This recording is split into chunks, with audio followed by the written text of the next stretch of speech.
Aí o sujeito foi lá, fez um treino, ou participou de uma competição, e aí na hora que acaba esse treino, ou essa competição, obviamente que os estoques de glicogênio muscular e hepático desse sujeito, eles vão estar depletados em algum grau, né? Podem estar completamente depletados ou parcialmente depletados.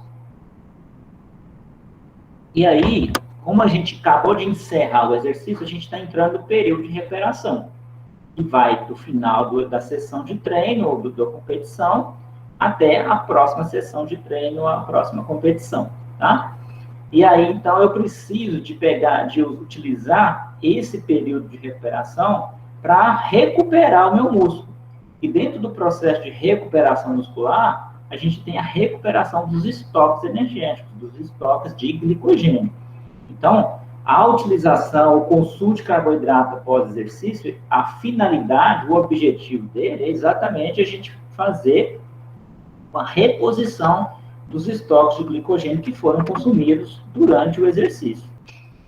Essa figura aqui, ela mostra para a gente o que está acontecendo com o nosso glicogênio muscular durante o exercício e depois no momento de repouso. Então, durante o exercício, o que está acontecendo? O glicogênio está sendo degradado e as moléculas de glicose estão sendo direcionadas para a via glicolítica. E elas entram, então, na via glicolítica e vão ser utilizadas para a produção de ATP, seja no metabolismo aeróbico, seja no metabolismo anaeróbico. E esse ATP é que vai dar suporte para o processo de contração muscular. Ao mesmo tempo, durante o exercício físico, o músculo também capta glicose do sangue. E essa glicose que é captada do sangue também é direcionada para a produção de energia para sustentar o processo de realização do exercício físico a partir da contração muscular.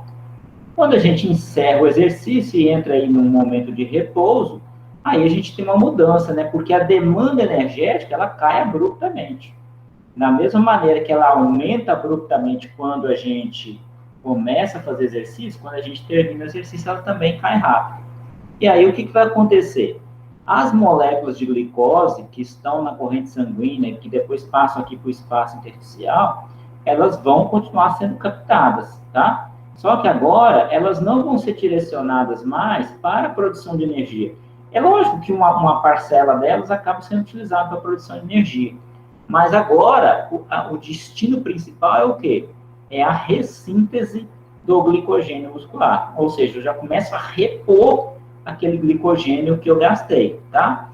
Quando a gente encerra o exercício e consome um carboidrato logo após, a gente ainda tem uma potencialização dessa síntese de glicogênio, porque o aumento da glicemia vai fazer com que haja liberação de insulina no pâncreas. E a insulina é um hormônio que, ao se ligar no seu receptor, lá na sarcolema, lá na membrana da fibra muscular, ela vai fazer o quê? Ela vai promover o deslocamento das vesículas de GLUT4, que são os principais transportadores de glicose que temos no músculo, e essas vesículas, então, são deslocadas do citosol para a membrana. Então, a gente vai ter muitas moléculas de GLUT4 posicionadas aqui. Naturalmente, eu já tenho mais moléculas posicionadas aqui comparado ao pré-exercício, porque durante o exercício físico aumenta o deslocamento desses GLUT4 para a sarcolema. E depois, com a liberação de insulina pelo pâncreas, induzida pelo consumo de carboidrato pós-exercício, eu aumento ainda mais a quantidade de GLUT4 na membrana e vai fazer com que essa célula consiga captar muita glicose. E isso é importante nesse momento. Por quê? Porque quanto mais glicose o nosso músculo conseguir captar, mais rapidamente ele vai conseguir repor suas reservas de glicogênio. Essas reservas podem ser repostas em até 24 horas, se a injeção de carboidrato for adequada. Se não for, ela pode durar um pouco mais de tempo, tá? Então, a gente tem algumas recomendações aqui de ingestão de carboidrato logo após o exercício, tá? O Comitê Olímpico Internacional e o Colégio Americano de Medicina do Esporte, eles têm uma recomendação específica quando você precisa de fazer uma reposição rápida de carboidrato, tá? Que situação é essa? É uma situação onde você tem aí menos de 8 horas de recuperação. Que situação a gente poderia pensar? Por exemplo, o sujeito treinou de manhã, vai treinar à noite ou no fim da tarde, vai fazer 2 treinos no dia. E aí, certamente, entre esses dois treinos, não vai ter muito mais do que 8 horas. E aí, se o sujeito usa os mesmos grupos musculares, ele vai precisar de fazer uma boa reposição de carboidrato para repor o glicogênio dele, pensando na próxima sessão de treino que vai acontecer dentro do mesmo dia. E aí, nessa situação, eles recomendam que é uma reposição bem agressiva. Ó. O sujeito deveria consumir 1 a 1,2 gramas de carboidrato por quilo de peso por hora, durante as primeiras 4 horas. Então, acabou o exercício, na primeira hora 1 grama, na segunda hora mais 1 grama, na terceira mais 1 grama, na quarta mais 1 grama.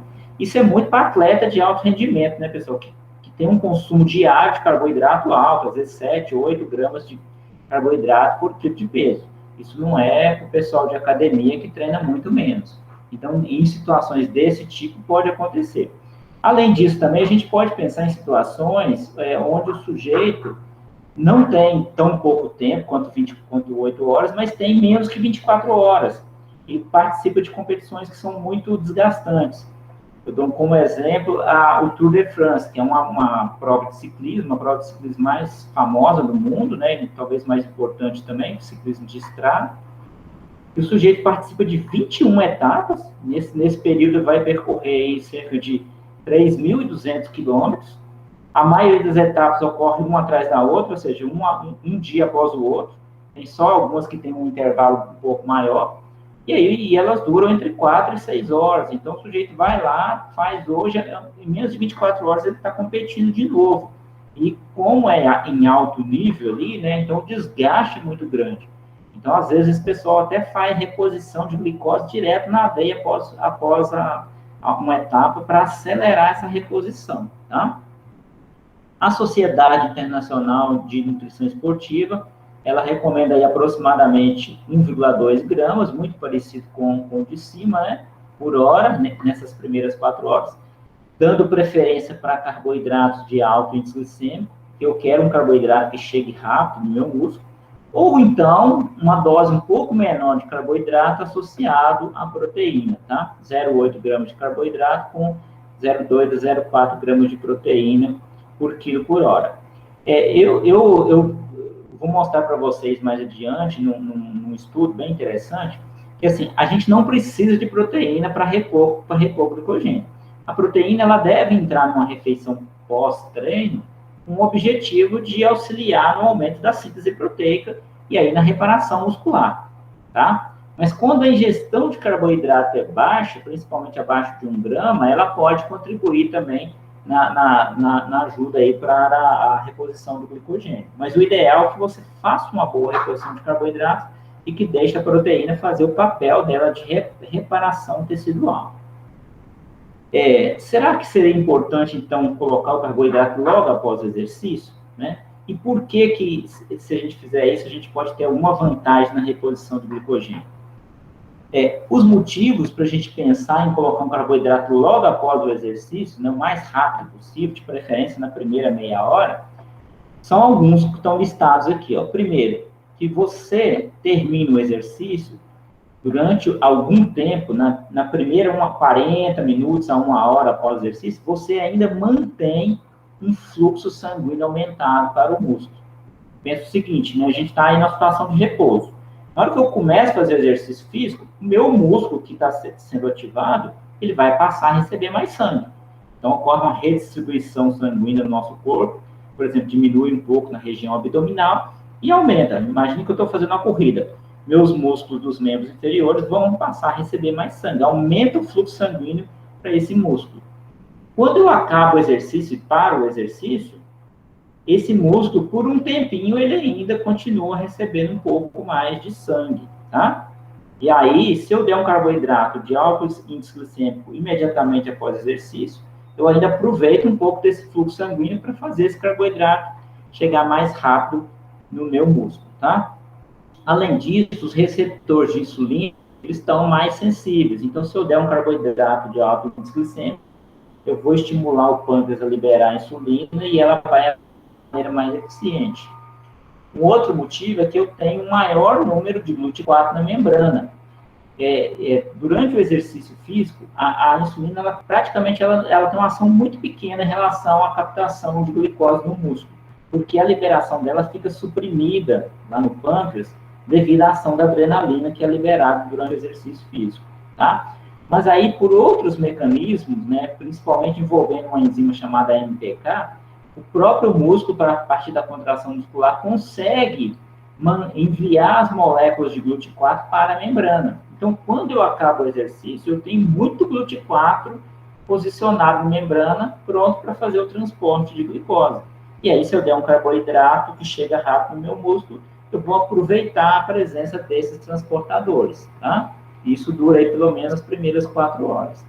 Além disso, a enzima responsável pela síntese de glicogênio, a glicogênio sintetase, ela está com atividade mais elevada aqui nas primeiras 2 horas. Só que isso daqui depende do fornecimento do substrato necessário para a síntese do glicogênio, que é a glicose, o carboidrato, tá? Uma outra coisa importante é que essa enzima, ela também é ativada pela insulina. A insulina é um hormônio anabólico, então ela estimula a glicogênese, que é a síntese do glicogênio, tá? Além disso, né, quando o sujeito faz uma ingestão de carboidrato imediatamente após o exercício, a gente tem uma aceleração da velocidade de síntese de glicogênio. Então, numa situação de repouso, a gente teria aí, ou sem carboidrato, a gente teria aí 1 a 2 milimol por quilo por hora, e isso pode chegar a 6 a 7 milimol por quilo por hora. E essa velocidade de síntese de glicogênio, ela vai reduzir, né? Em 2 horas, ela já pode reduzir em até 50%. E se a ingestão ao longo de todo o período de recuperação for adequada, a gente vai atingir os níveis pré-exercício de glicogênio em 24 horas, tá? Então, sempre que eu colocar o carboidrato logo após o exercício, principalmente um carboidrato de alto índice glicêmico, eu vou acelerar a reposição de glicogênio.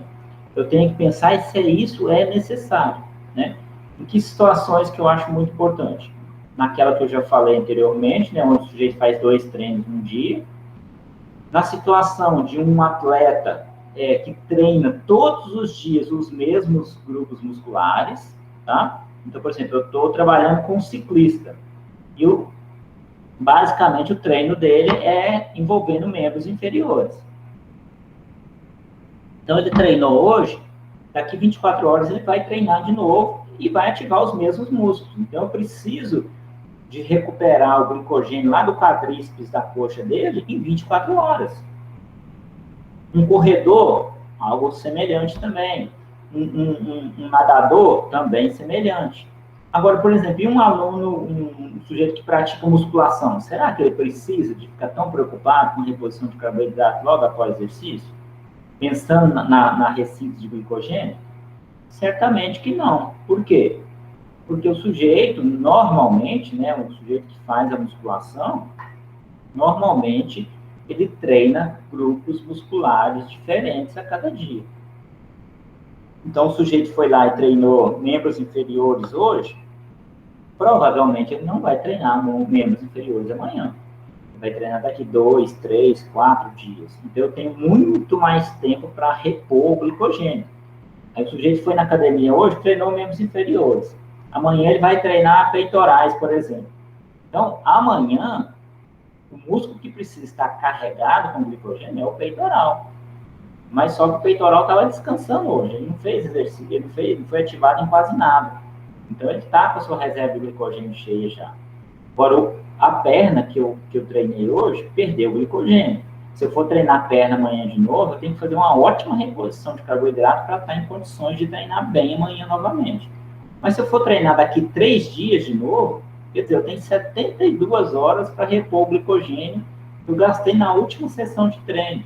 Então, é mais tranquilo. É por isso que a gente observa, né, até em fisiculturista mesmo, que o pessoal consegue treinar bem com ingestão baixa de carboidrato. E isso é, né, muito porque eles têm um prazo de recuperação para cada músculo treinado, geralmente maior do que a gente observa em outros esportes. E aí, consequentemente, se você tem um prazo maior, mesmo um consumo mais baixo de carboidrato, o sujeito muitas vezes consegue manter o bom rendimento. Eu já vi pessoas treinando com 2,5 gramas de carboidrato por quilo de peso, conseguindo manter um bom rendimento no treino, sem cair o rendimento. É porque essas pessoas conseguem fazer isso. Agora, se o sujeito treinar o mesmo grupo muscular todos os dias, aí não tem como. Aí ele tem que melhorar a ingestão de carboidrato, senão começa a entrar em fadiga mais precocemente. Aqui um estudo bem legal, não é um estudo novo, tá? O carboidrato, como vocês viram na aula passada, desde a década de 70, 60, 70, já tem estudos importantes sobre ele e sobre a importância dele para o desempenho físico. Mas esse aqui, ele é bem delineado e ele mostra para a gente que a gente precisa de fornecer uma quantidade adequada de carboidrato e que isso, se for feito logo após o exercício, a gente tem uma recuperação do glicogênio mais rápida. O que os autores fizeram? Eles pegaram 5 ciclistas treinados, tá? E esses 5 ciclistas, esse aqui é um tipo de estudo que a gente chama de crossover, ou estudo cruzado, onde as mesmas pessoas participam dos mesmos testes, né? E das mesmas intervenções, tá? Então, esses 5 ciclistas, eles foram... Um dia eles testaram um consumo de 1,67 gramas de carboidrato, que era sacarose, que era o açúcar de cozinha, somado com meio grama por quilo de peso de whey protein. Então, aqui a gente tem uma bebida que fornecia carboidrato e proteína. Um outro dia, eles testaram uma bebida só com carboidrato e ela tinha a mesma quantidade de carboidrato da bebida anterior. E um outro dia, que foi o controle deles, eles testaram uma bebida só com água, né? A bebida era só água, não tinha nada de carboidrato, né? Aí, o que os autores fizeram? Chamaram, né, os voluntários, eles chegavam lá no laboratório de manhã cedo, aí faziam um treino, que era um treino destinado à depleção do glicogênio. Então, eles faziam um treino aqui, ó, de 8h30 até 10 horas da manhã, com o objetivo de depletar o glicogênio. Aí, depois, os pesquisadores colocavam na perna deles, tanto na artéria quanto na veia femoral, os catéteres para coletar sangue, tá? Depois, ó, 1 hora depois, ele colocou eles para uma segunda sessão de treinos com carga progressiva para exaurir mesmo o glicogênio. E aí, assim que terminou essa segunda sessão de treino, no que ele chamou aqui de tempo zero, ele fez uma biópsia, né, que usou uma canetinha para tirar um pedacinho do músculo, para ele dosar, obviamente, o glicogênio muscular. E aí, ele deu, né, logo após essa biópsia, ele começou a dar bebida carboidratada ou água para os sujeitos, né? Em cada dia foi dessas condições que foram relatadas aqui em cima. Então, ele dava imediatamente 600 ml da bebida e depois ele ia dando 150 ml a cada 15 minutos. Então, eles faziam uma injeção de 600 ml por hora, né? A partir desses 15 minutos aqui, onde ingeria 150 ml. O que ele fez? Nas duas bebidas que tinham carboidrato, a concentração de carboidrato que ele estava dando para esses sujeitos representava aqui 1 grama de carboidrato por quilo por hora, ou seja, uma concentração elevada. E ele fez isso no período de 4 horas, tá? Quando deu 90 minutos após a primeira biópsia lá, que eles já estavam tomando carboidrato, ele fez uma segunda biópsia. E depois, quando deu 240 minutos, ou seja, 4 horas, ele faz outra biópsia, uma terceira biópsia. Você vê que a amostra dele é uma amostra pequena, 5 pessoas só, né? Mas também quem está disposto a fazer 2 treinos aqui, colocar um catéter aqui na artéria e na veia femoral, depois ainda passar por 3 biópsias, e isso 3 vezes. Né? Porque ele testou a condição com água, ele testou a condição só com sacarose e a condição com sacarose mais whey protein. Vamos ver, então, o que ele observou de resultado. Lembrando que a gente tem aqui uma biópsia aqui antes do carboidrato, né? Que é considerada aqui no repouso deles, uma biópsia com 90 minutos, então já vai dar para a gente ver aqui o que aconteceu com o glicogênio depois de 90 minutos, e depois, a última, com 4 horas, a gente vai ver também o que aconteceu com o glicogênio deles. Tá? Então, aqui a gente tem os resultados mais importantes desse estudo. Então, aqui a gente tem, ó, a concentração de glicogênio, tá, em unidades. Aí, o grupo aqui, a barrinha escura, é o grupo que tomou carboidrato, quando eles tomaram carboidrato e proteína. Essa barrinha do meio é só quando tomou carboidrato. E a barrinha clarinha é quando eles tomaram só água. tá? Então, a gente observa aqui que no tempo zero, que foi aquela primeira biópsia antes de começar a ingerir carboidratos, aqui os níveis de glicogênio muscular deles, tá? E aí, depois, na segunda biópsia, com 90 minutos, né, que é 1h30, a gente observa o quê? Um aumento significativo da concentração de glicogênio nos grupos que receberam carboidrato e proteína e no grupo que recebeu só carboidrato. O grupo que recebeu água, a gente vê que ele melhora um pouquinho o glicogênio dele. Então, o músculo está fazendo glicogênio aqui só com a glicose disponível pelo corpo, provavelmente vindo lá da gliconeogênese, tá? Mas a gente vê que quem tomou carboidrato, a concentração é muito maior. E com 4 horas, isso permanece, né? Aí aumenta ainda mais a diferença entre os dois grupos que consumiram carboidrato contra o grupo que tomou só água. Então, se o sujeito terminou o exercício e ficou 4 horas bebendo só água, não ingeriu nada de carboidrato, ele vai ter, né, um aumento muito pequeno do glicogênio. Se ele tomar um carboidrato nessa concentração, ele aumenta bastante. Então, se a gente pegar as unidades aqui, ó, aqui está saindo mais ou menos de 70 para 140, depois para 200, ó, praticamente aumentando 3 vezes. E aqui também, está mais ou menos aqui uns 80, vai aqui para uns 150, depois aqui uns 250, mais ou menos, tá? Então, aumentando aí aproximadamente 3 vezes. Uma coisa importante observar aqui é o seguinte, ó, que ele comparou dois grupos com carboidrato. Um que recebia só carboidrato, que é esse, e um que recebia carboidrato e proteína. Então, assim, ingerir proteína associada a carboidrato, quando a dose de carboidrato é adequada, não faz efeito nenhum. O grupo que recebeu, esse grupo aqui, ó, recebeu a mesma quantidade de carboidrato desse, só que além disso ainda recebeu proteína. Tá? Então, não fez diferença nenhuma. Então, não precisa da proteína se eu der uma quantidade adequada de carboidrato. Aqui a gente vê que o valor do grupo que recebeu só carboidrato é até um pouco maior. Só que, né, o valor de partida dele aqui também foi um pouco maior. Então, a gente tem que considerar isso. Do ponto de vista estatístico, os dois grupos tiveram o mesmo aumento na concentração de glicogênio, tá? Aqui embaixo, a gente vê uma coisa interessante também, que aqui ele está mostrando a taxa de ressíntese de glicogênio por hora. Então, o que a gente observa? Que na primeira 1h30, a taxa de ressíntese é bem mais alta comparado ao período de 1h30 a 4 horas. Então, a ressíntese foi mais rápida no começo e depois ela diminuiu. O que significa isso? A velocidade de produção de glicogênio ficou menor. Então, essas primeiras 1h30 aí, se você fornecer o carboidrato, você tem uma taxa de ressíntese maior.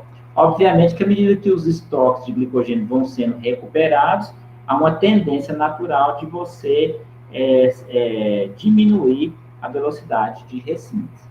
E aqui ainda tem uma outra informação, um outro resultado bem interessante. Ó.